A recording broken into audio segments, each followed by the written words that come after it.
By early March 1945, the Allies had managed to cross the last significant barrier in the west, the Rhine River, at one point only, by capturing the Ludendorff Bridge at the town of Remagen in Germany. The penetration in this area was far from ideal for exploitation by US forces due to the terrain, but nonetheless infantry and armor was being pushed across to expand the bridgehead, while the main Rhine crossing operation was being prepared at other points along the mighty river.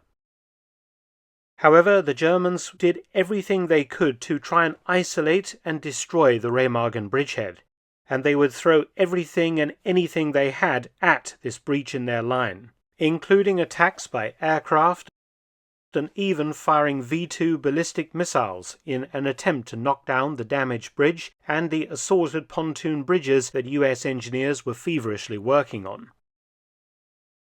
But perhaps the weirdest weapon of all that was sent to try and eliminate the bridgehead was this curious-looking armored vehicle, called the Sturmtiger, or Assault Tiger in English, essentially a huge mortar mounted on the chassis of a Tiger I tank. The 380mm rocket mortar fired a rocket-propelled projectile weighing up to 829 pounds or 376 kilograms to a range of 20,000 feet or 6 kilometers. Originally designed to support infantry attacks by knocking out bunkers and other prepared positions, the Sturmtiger was now called upon to stiffen the German defenses along the Rhine River. The rocket launcher weapon was adapted from a German Navy depth charge thrower, and the armored superstructure mounted on a Tiger I chassis and lower hull. Designed for urban combat, the Sturmtiger was heavily armored, with slope frontal armor of 5.9 inches or 150 millimeters, while the side and rear plates were 3.2 inches or 82 millimeters thick.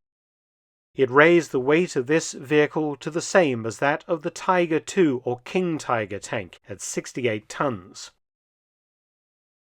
Although the attempts to use the Sturmtiger to knock down the Ludendorff Bridge failed due to the weapon's inaccuracy, one vehicle of Panzersturm-Mörser-Kompanie 1001, which had 3 of these vehicles on strength, instead engaged US armor massing around a village near Düren. A single 380mm rocket shell landed among some stationary US tanks, causing massive damage.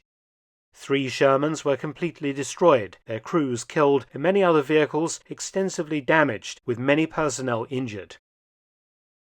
Only 19 Sturmtigers were ever built, equipping 3 small tank mortar companies.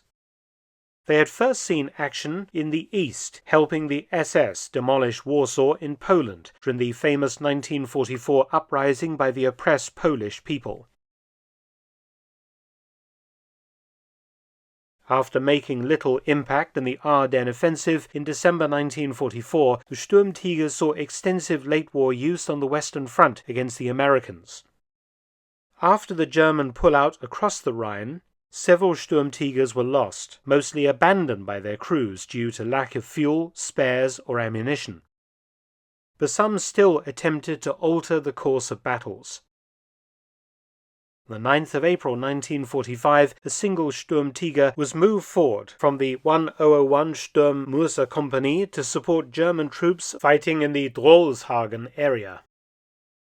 The vehicle, commanded by Lieutenant Doll, completed a night march, reaching its new position on the 10th of April, taking up an ambush position on a wooded hill overlooking the town of Drolshagen. Doll was ordered by radio to knock down the Drolshagen church tower, which the Germans supposed was being used by the Americans as an artillery spotting post. Realizing that the war was all but over, Doll decided to ignore his orders to destroy German cultural property. After speaking to his crew, Doll decided to drive at the Americans and attack them over open ground.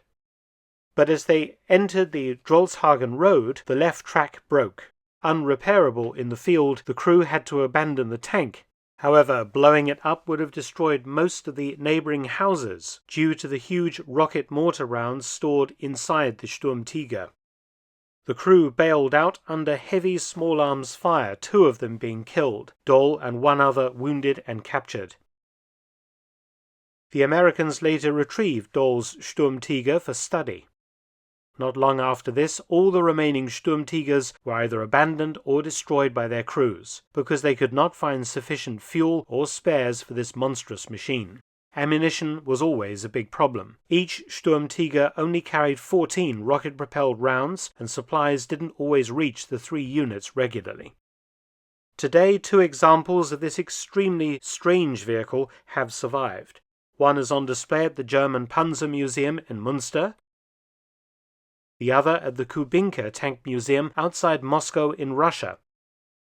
In the United Kingdom, the Tank Museum at Bovington has one of the rocket launcher guns from a Sturmtiger on display. Many thanks for watching. Please subscribe and share, and also visit my audiobook channel, War Stories with Mark Felton. You can also help to support both of my channels at PayPal and Patreon.